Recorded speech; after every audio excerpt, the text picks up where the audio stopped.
Hello everyone, it's Tana. Welcome back to the channel and another video for the Rabbit Hole Designs. Happy New Year, everybody. Today we're going to use the space, I believe it's Miss You. I just missed it because I was concerned about saying Happy New Year. And then also the space stamp set Infinity and Beyond because there's a sentiment and also the little cow and the little miniature moon that I want to use. Yes. A happy new year. Let's all hope that 2021 goes a lot better than 2020 did. I'm using the Clouds of My Coffee stencil, both the positive and negative spaces of the stencil, to create this quick background. I used Stormy Sky as the base of the background, and then I used Faded Jeans and Chipped Sapphire. I just kind of went around the cloud stencils with the Faded Jeans, and as I slowly moved them down, I was able to blend every part of the card without making any harsh lines.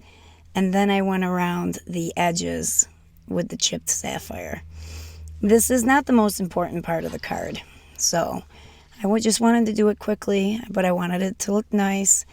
I'm using some CP inks for the clouds, Twilight and Blackjack, excuse me.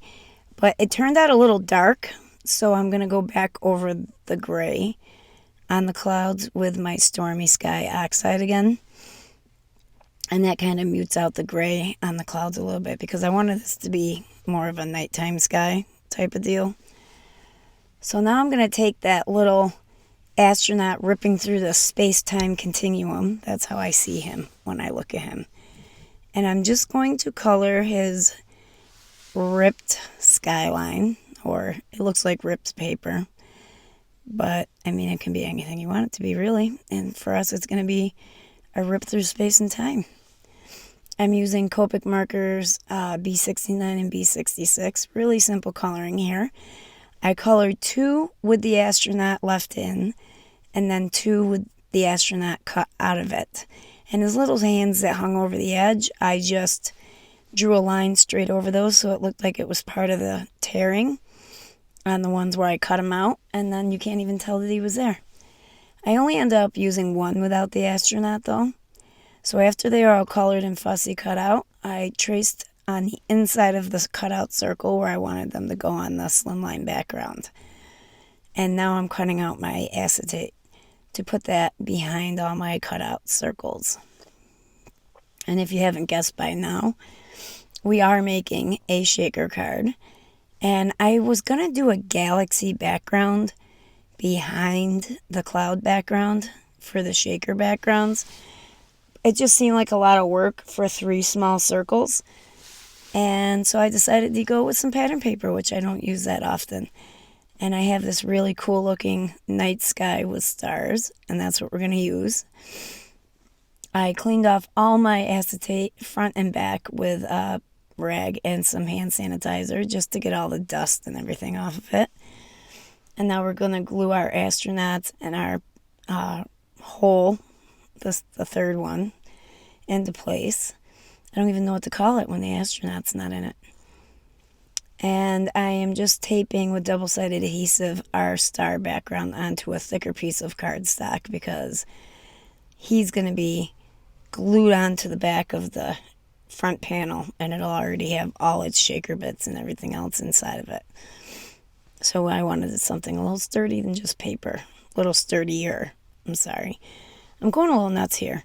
You know, I finally have the kids out of the house, and I was going to do a voiceover, but Dan's in there gaming before work. So I'm yet again hiding out in the car, actually for the first time this season since it's gotten cold. So I got these cool little moon and stars in my package from the Rabbit Hole Designs, and they glow in the dark, guys. It's so exciting. I can't wait to show you. So I put some of those in each hole. I also put some of the purple iridescent confetti sequins from Rabbit Hole Designs orders that I've gotten in the past, and then some clear seed beads and a few of these gold sequin stars. And I have 2 layers of foam tape on the back of my shaker card, or my panel, to make sure everything can shake freely. And then I put that star background on top of that. and let it dry before I flipped it over. And make sure you let it dry. You don't want any of your pieces getting stuck in your wet glue. I used the word celebrate, a die cut I have, and I cut it out of Tonic Hollow Waves mirrored cardstock and put 2 layers of black 100-pound cardstock behind it and glued it to the front of my panel. And it's kind of right in the center there, off to the right over the hole with no astronaut. And for the inside of the card, I put To Infinity and Beyond, which is from the larger Space stamp set. And then I put underneath Happy Birthday, and I put the little cow and the little moon down in the bottom there on the inside panel. And that's it for our card. Now watch this. Look at that, guys. And you see that really bright glowing spot off to the left of the screen? That was the bag of sequins, the glow-in-the-dark stuff that was sitting off to the side. That's how bright they were after sitting under my light for so long. And that's it for this video, guys. I hope you like what you saw here today. Don't forget to sign up for the Rabbit Hole Designs email, and we will see you in the next video. Bye-bye for now.